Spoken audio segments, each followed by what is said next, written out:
धराली और आसपास के तबाही प्रभावित इलाकों में अब तक 1300 से ज्यादा लोगों का रेस्क्यू किया गया।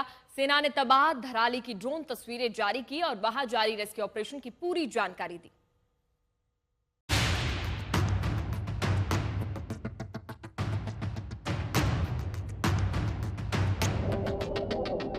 धराली में ऐसे हुई थी विनाश लीला। बादल फटे थे तो इसी सैलाब ने खूबसूरत शहर को बदसूरत बना दिया।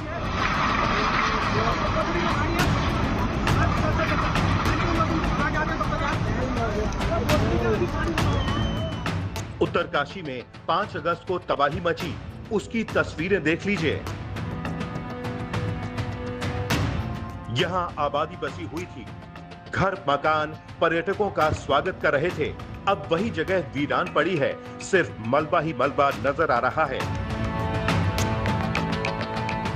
धराली की ये तस्वीरें हेलीकॉप्टर से ली गई हैं। पहाड़ों के बीच इसी हिस्से में 5 अगस्त को बादल फटा था और भारी पत्थर सैलाब और मलबे के साथ मिलकर इस इलाके को तबाह कर गए थे। 5 अगस्त को दोपहर 1:40 तक सब कुछ ठीक था। यहाँ कई इमारतें थीं, मार्केट था, लोग मार्केट में घूम रहे थे। देश के अन्य हिस्सों से पर्यटक इन वादियों में पहुंचे थे, लेकिन 35 सेकंड में बादल फटने के बाद ऐसी तबाही हुई कि सब कुछ खत्म हो गया। अब यहाँ सिर्फ और सिर्फ दलदल जैसे हालात हैं। पहाड़ से सटे कुछ घर बच तो गए, लेकिन उस सैलाब के रास्ते में जो भी घर आए सभी के निशान मिट गए।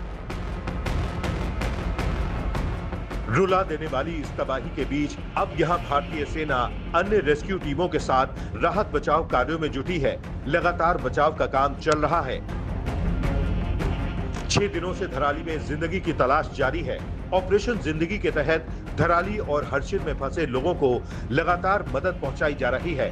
भारतीय सेना ने बताया है कि 9 अगस्त को हेलीकॉप्टर ने 33 उड़ानें भरी। इसके जरिए शनिवार को 195 लोगों को प्रभावित इलाके से बचाया गया। वहीं 200 पर्यटकों को हर्षिल पहुंचने में मदद की गई। 100 से ज्यादा पर्यटकों तक खाना भी पहुंचाया गया। धराली में दलदल जैसे जो हालात बने हैं और मलबे के ढेर में जो जिंदगियां दबी होने की आशंका है, उसका पता लगाना सबसे पहला लक्ष्य है। लेकिन ये चुनौती उतनी ही बड़ी है।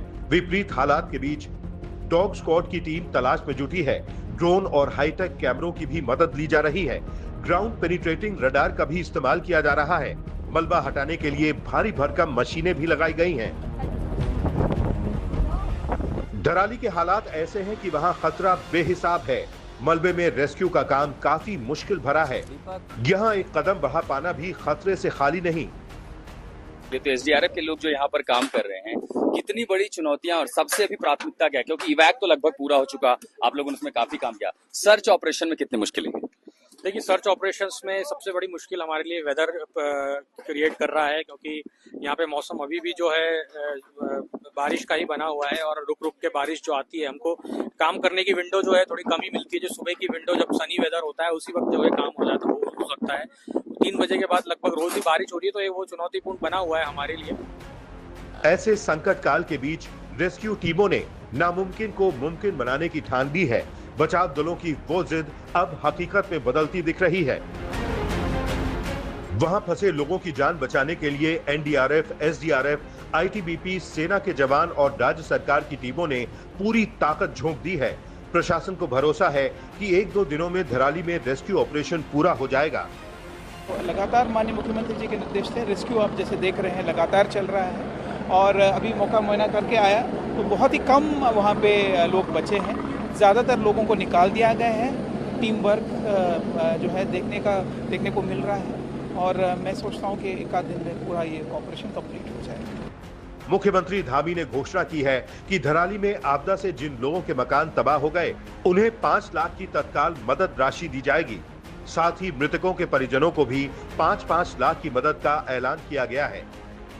कैमरामैन नासिर खान के साथ अंजलि इस्टबाल, कैमरामैन अनिल जायसवाल के साथ मंजीत नेगी और कैमरामैन दीपक बिष्ट के साथ आशुतोष मिश्रा, उत्तरकाशी आज तक।